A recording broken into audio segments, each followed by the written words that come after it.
Bayangkan, setiap pagi kita bangun dengan pikiran penuh beban. Tagihan belum lunas, kerjaan menumpuk, kabar buruk berseliweran di media sosial.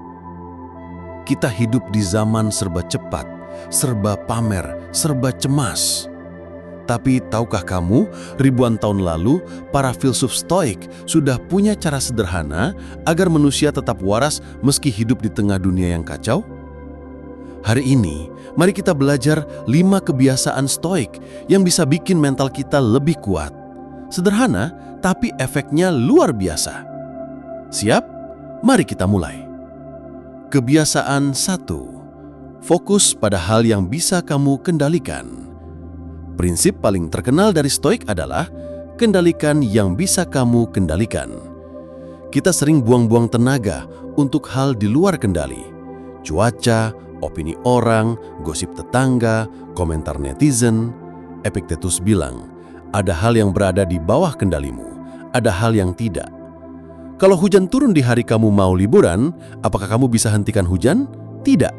Tapi, kamu bisa bawa payung atau menikmati hujan sambil menyeruput kopi. Coba setiap pagi tanyakan ke diri sendiri, apa yang bisa aku kendalikan hari ini? Kalau bosmu marah, kamu tidak bisa kendalikan emosinya, tapi kamu bisa kendalikan responsmu. Apakah membalas emosi dengan emosi atau tetap tenang dan profesional? Di zaman serba cemas ini, memisahkan mana yang bisa dikendalikan dan mana yang tidak adalah kebebasan sejati. Kebiasaan 2. Merenung kematian. Memento mori. Mungkin terdengar menyenangkan.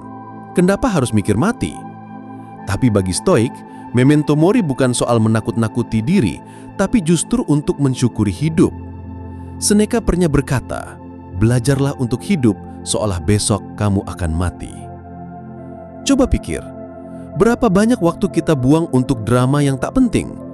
Berapa sering kita menunda bilang aku sayang kamu pada orang tua? Nanti saja, padahal nanti belum tentu ada. Orang Stoik merenung tentang kematian supaya sadar hidup itu singkat. Jadi gunakan waktu untuk hal yang berarti. Kapan terakhir kali kamu benar-benar hadir saat ngobrol dengan orang yang kamu sayang? Tanpa main HP, tanpa sibuk memikirkan notifikasi. Renungan kematian bukan bikin takut, tapi bikin kita berani. Berani memulai, berani memaafkan, berani melepaskan. Kebiasaan 3. Latihan kekurangan voluntary discomfort. Di era serba nyaman ini, kadang sedikit tidak nyaman justru bikin mental kita kuat. Orang Stoik sengaja latihan susah. Mereka tidur di lantai, mandi air dingin, atau makan sederhana meski sebenarnya mampu hidup mewah. Kenapa? Agar kalau suatu hari hidup benar-benar sulit, mentalnya sudah siap. Mereka tidak panik, mereka tidak rapuh. Hari ini, kita bisa mulai dengan hal kecil. Misalnya sengaja matikan AC semalam, puasa medsos 1 hari, jalan kaki daripada naik kendaraan. Semua ini bikin kita ingat kita tetap bisa hidup walau tak selalu nyaman. Dan saat kenyamanan kembali, kita lebih bersyukur. Kebiasaan 4. Jurnal malam, refleksi diri. Marcus Aurelius, Kaisar Romawi yang juga Stoik, punya kebiasaan menulis jurnal tiap malam. Ia merefleksikan harinya, apa yang sudah baik, apa yang bisa diperbaiki. Coba biasakan menulis 5 menit sebelum tidur. Apa hal baik yang aku lakukan hari ini? Apa yang membuatku marah atau kecewa? Apa pelajaran yang bisa diambil? Jurnal bukan sekedar catatan, tapi cermin untuk melihat diri sendiri. Dengan jurnal, kita belajar berdamai dengan kesalahan sambil menanam benih perbaikan. Pelan-pelan, kita kenal siapa diri kita sebenarnya. Kebiasaan 5. Hidup saat ini. Amor fati. Yang terakhir, Stoik mengajarkan amor fati, mencintai takdir. Bukan pasrah tanpa usaha, tapi menerima hidup apa adanya sambil tetap berbuat sebaik mungkin. Terkadang, hidup tidak sesuai rencana. Pekerjaan gagal, orang yang kita sayang pergi, mimpi tak jadi nyata. Daripada terus mengutuki takdir, Stoik memilih untuk mencintainya, karena di balik setiap kejadian ada pelajaran.